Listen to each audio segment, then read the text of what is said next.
வெளியில போய் பேசுறேன் பேசுறேன்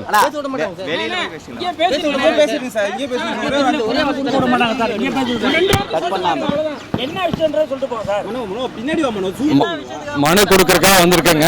சாயங்காலம் 4 மணிக்கு அப்பாயின்மெண்ட் கொடுத்துருக்காங்க. கொடுத்துட்டு நான் கண்டிப்பா தகவல் சொல்றேன். அவசியம் சொல்றேன்.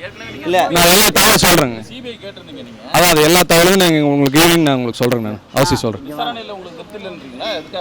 முதல்ல கொடுத்துருக்கேன் ஐஜி கோயம்புத்தூர்.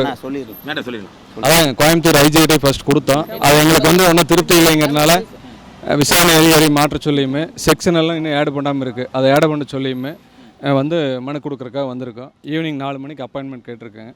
ஈவினிங் பார்த்துட்டு உங்களுக்கு நான் கண்டிப்பாக அவசியம் தகவல் சொல்கிறேன். முழுசாக கேட்டிருக்கேங்க. அதே தாங்க அங்கே என்ன கொடுத்தோமோ அதே தான் இங்கேயும் சொல்லியிருக்கேன். ஹோம் செக்ரட்டரியேட் பார்க்குறக்கு. ஆமாங்க. பார்த்துட்டு உங்களுக்கு அவசியம் தகவல் சொல்கிறேன். கைது பண்ணியிருக்காங்க. இல்லை அதான் அவங்க ஏன்னா ஜாமீன் நார்மல் செக்ஷன் போட்டு அவங்க வெளியில் வரக்கு உண்டான செக்ஷனில் தான் இருக்காங்க. ஆனால் நடந்துக்கிறது பொண்ணுடைய ஆடியோவில் பார்க்குற போது அவங்களுக்கு நான் பெயிலபிள் செக்ஷன் கொடுக்கணும். இன்னும் அவங்கள வெளியிலே வரக்கு இல்லாமல் உடனடியாக இது பண்ணணுங்கிறக்காக தான் நான் அரசுக்கிட்ட அரசை பார்த்து கோரிக்கை மனு கொடுக்குறக்காக வந்திருக்கேன். ஈவினிங் 4 மணிக்கு பார்த்துட்டு உங்களுக்கு முழு தகவலையும் தெரிவிக்கிறேன். கண்டிப்பாக தெரிவிக்கிறேன். ஒரு எடுத்துக்கணும். திருப்பூர்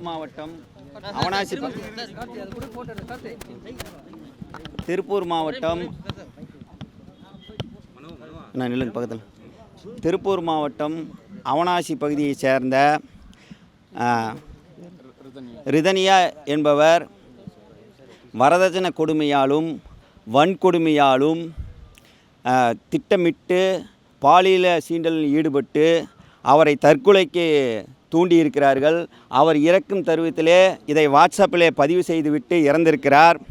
இது சம்பந்தமாக 3 நாட்களுக்கு பிறகு அந்த ரித்திகானவனுடைய கணவர் கவின் மற்றும் அவர்களுடைய தாய் தந்தையை கைது செய்தார்கள். அதற்கு பிறகு அவர்கள் திருப்பூர் கோர்ட்டிலே இந்த வழக்கு சம்பந்தமாக ஜாமீன் கேட்டபோது ரித்திகானுடைய அப்பா அவர்கள் அண்ணாதுரை அவர்கள் எதிர்ப்பு தெரிவித்ததால் அவர்களுக்கு ஜாமீன் வழங்கவில்லை.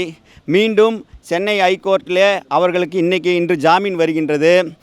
இதுவரைக்கும் அந்த காவல் நிலையத்தில் ஒரே ஒரு செக்ஷனில் மட்டும் சந்தேக மரணம் மட்டும் பதிவு செய்திருக்கிறார்கள். அவருடைய அப்பாவான அண்ணாதுரை அவர்கள் மீது வன்கொடுமை சட்டத்திலும் பாலியல் துன்புறுத்தல் சட்டத்திலும் வழக்கு பதிவு செய்ய வேண்டும்.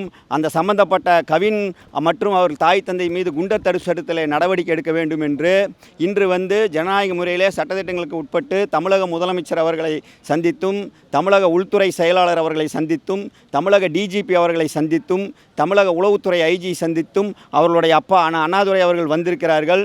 இப்போது நாங்கள் முதலமைச்சர் தனிப்பிரிவிலே மனு கொடுத்திருக்கின்றோம். மாலை 4 மணி அளவிலே தமிழக உள்துறை செயலாளரை சந்திப்பதற்கு நேரம் கொடுத்திருக்கிறார்கள். தயவு கூர்ந்து சிறப்பாக மக்களுக்காக ஆட்சி செய்து வந்து கொண்டிருக்கும் தமிழக முதலமைச்சர் அவர்கள் எங்களுடைய பெண் அவர்களுக்கு நியாயம் வழங்க வேண்டும். எங்களுடைய பெண்ணை சித்திரவாதை செய்து வரதட்சணை கொடுமைப்படுத்தியவர்கள் மீது குண்டர் தடுப்பு சட்டத்தில் நடவடிக்கை எடுக்க வேண்டும். எங்களுடைய மகளுக்கு நடந்தது போல இனி தமிழ்நாட்டில் எந்த ஒரு பெண்ணுக்கும் நடக்கக்கூடாது என்ற ஒரே நோக்கத்தால் மட்டும்தான் அவர்